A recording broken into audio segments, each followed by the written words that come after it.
Okay, today in IM2 we're going to learn about graphing a factored quadratic in intercept form.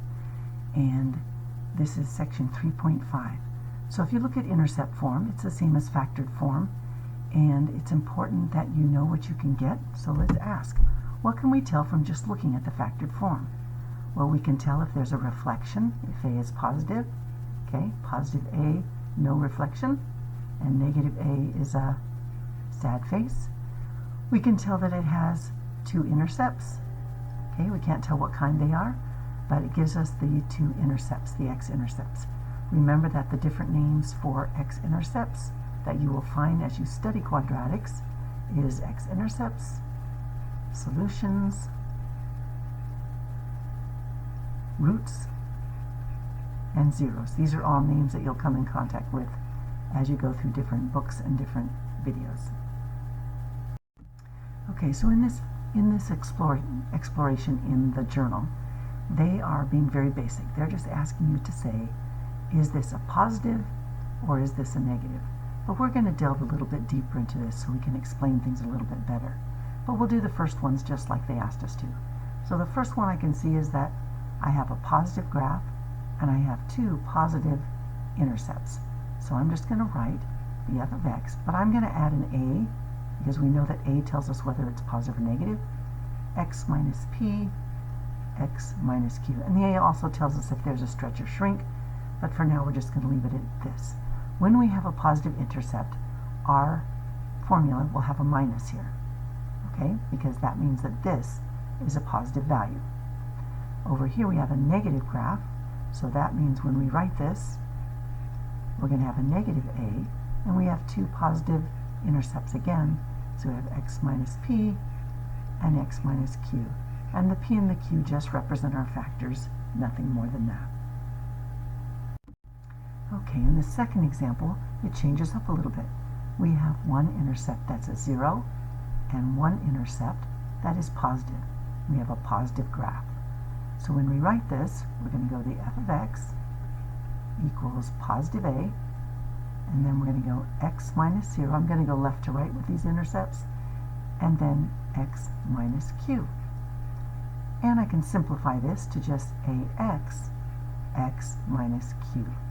So when you see a function or a quadratic that is in this form, you'll see that we have, it's a positive. We don't know if there's a stretch or shrink because we don't know what a is, but there's one intercept that's 0 and one positive intercept. Okay? Over here we have another positive one.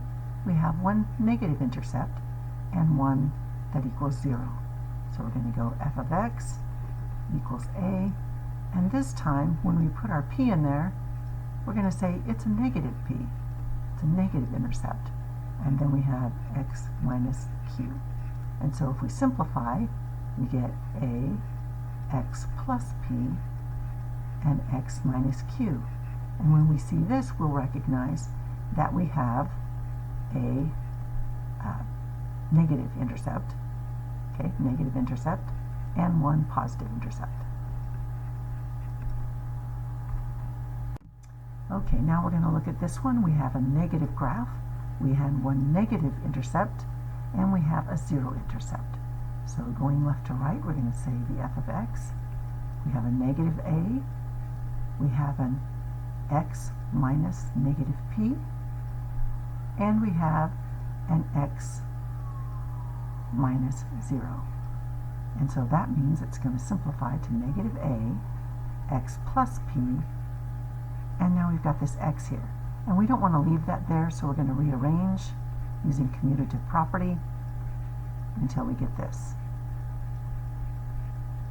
Okay? Over here we have one intercept that's 0, we have a negative graph, and we have a positive intercept. So this one's going to be the f of x equals negative ax. We already learned what happens when we have a 0, so I'm going to quickly do that. And then x minus q. Alright, for this one, we have a negative intercept and we have a positive intercept. So what are we going to do here? So we have we have f of x equals, this is a positive graph, so a, and then we're going to go x minus negative p and x minus q. That's a positive there. And so we get a x plus p and x minus q. So we can see that we have one positive and one negative. Okay, over here we have a negative graph with one negative intercept and one positive intercept. So it looks like this, f of x equals a, and we know that it's going to be zip-zap, so we're just going to put x plus p. We forgot our negative. Don't forget your negative. It's a negative graph. And x minus q. So you can see the differences between the two. And I think that gives you a little bit more of an understanding of what they were getting at when they asked you to do this. Okay, this is telling you that if you want to graph using the intercept form, you start by finding the axis of symmetry by finding the average of your two intercepts. Okay, you can also look at the graph in this form and know right away if it's a happy face or a sad face, and that gets you started in the right direction. Okay, I really like this example from the book, and it's going to show us how to go through the steps to graph using the intercept form. So the first thing you do is you find your zeros, or your x-intercepts, and you get those straight from your formula. Okay, we also keep in mind that we have a negative graph, so we want to maybe put a little notation to ourselves. Then we take those, and we're going to find the average of those, -1 plus 5, divide by 2, and we're going to get our axis of symmetry. There it is. And so that would be x equals 2. So that's our first step, but what do we do then? We're going to take that, and we're going to plug it into this formula, and we're going to get the vertex. So there we go. So we find it, we plug that 2 in for x, and then solve it, and that gives us a y of 9, which gives us the vertex of 2, 9. So now that we've done that, we've got a graph, and we've got the parabola started, but in order to make your parabola more accurate, you want to have a couple more points. So the quickest thing to do is to take that formula that they gave you in intercept form and just simplify it. So we're going to multiply it all out. So negative x squared minus 5x plus 4x is negative 4x minus 5.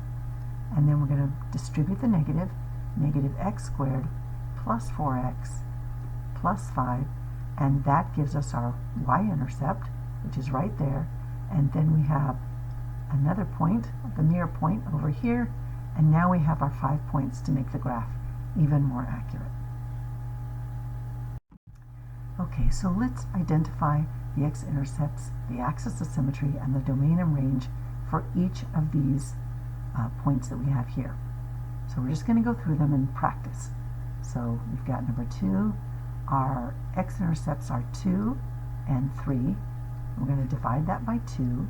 We get 5 over 2, so our axis of symmetry is 2.5. Okay, and then we're going to go ahead and do the vertex. So we're going to go y equals, because we need the vertex in order to find the range. So we're going to go ahead and do that. And we take negative 3. I'm going to put the x in there, 2.5 minus 2, and 2.5 minus 3. And then we get negative 3 times 0.5 times negative 0.5, and that equals y equals 0.75 when you multiply it by 3. So now we know that our vertex is 2.5 and 0.75, and you can convert those into fractions, it doesn't matter. How do we find the domain? Well, because this is a regular quadratic, we know that the domain is all real numbers. Okay, our range, on the other hand, is limited by, this is a negative graph, so it's a maximum, so we know that our range is going to be less than our maximum. So range is less than or equal to 0.75. All right, Let's switch colors and do number 3.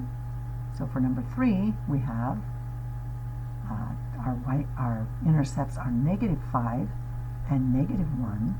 We're going to divide by 2, negative 1, sorry. Going to divide by 2, and we get negative 6 divided by 2, and that is negative 3. Okay? So now we have an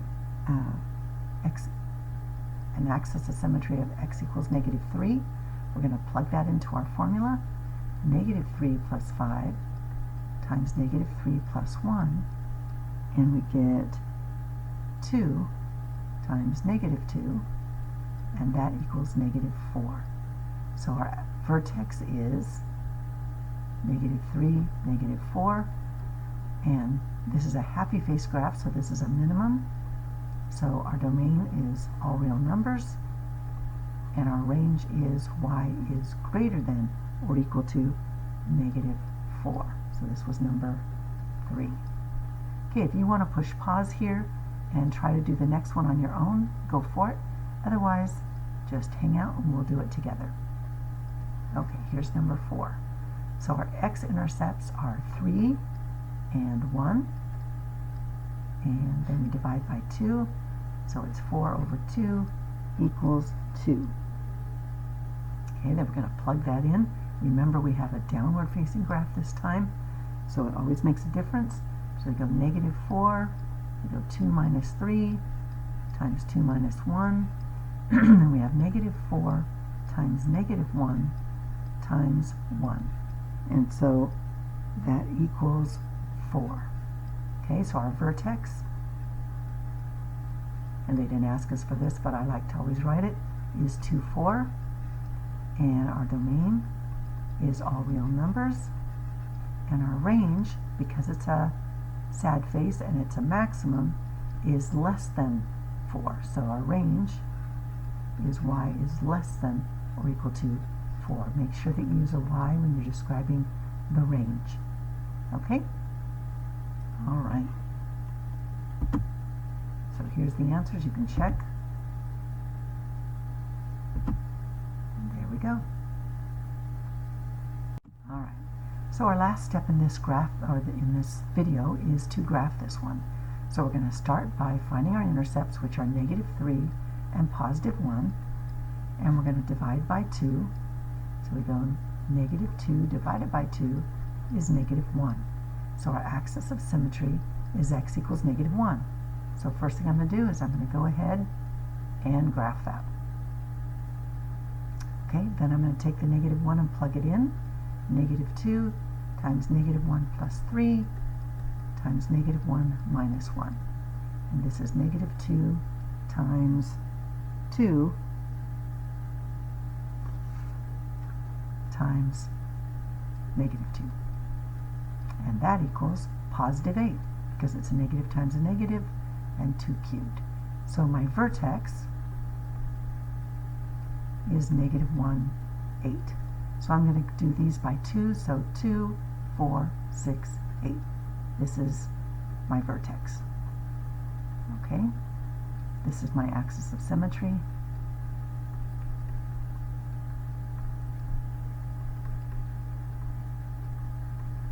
And that is x equals negative 1, and this is negative 1, 8. Okay? So now I'm going to put my intercepts on there because they gave them to me. So the first one is negative 3, 1, 2, 3, and the other one is 1. Okay, so now I can look at my axis of symmetry and say, yay, it's right in the middle. But I want my graph to be a little bit more accurate. I want to understand the shape a little bit. I don't want it to be pointy. So what I'm going to do is go negative 2 times, and I'm going to FOIL this part, the intercept part, and I get x squared minus x plus 3x minus 3. Negative 2 times x squared plus 2x minus 3. And now I'm going to distribute negative 2x squared minus 4x plus 6. And now I know that my y-intercept is 6. So I'm going to go 2, 4. There's my y-intercept. And I have a mirror point that's the same distance on the other side of the axis of symmetry right there. and then I'm going to graph, and my graph should look like that. And there you go. So that's how to graph using the intercept form, and I hope that that helps you with your homework. Have a great day.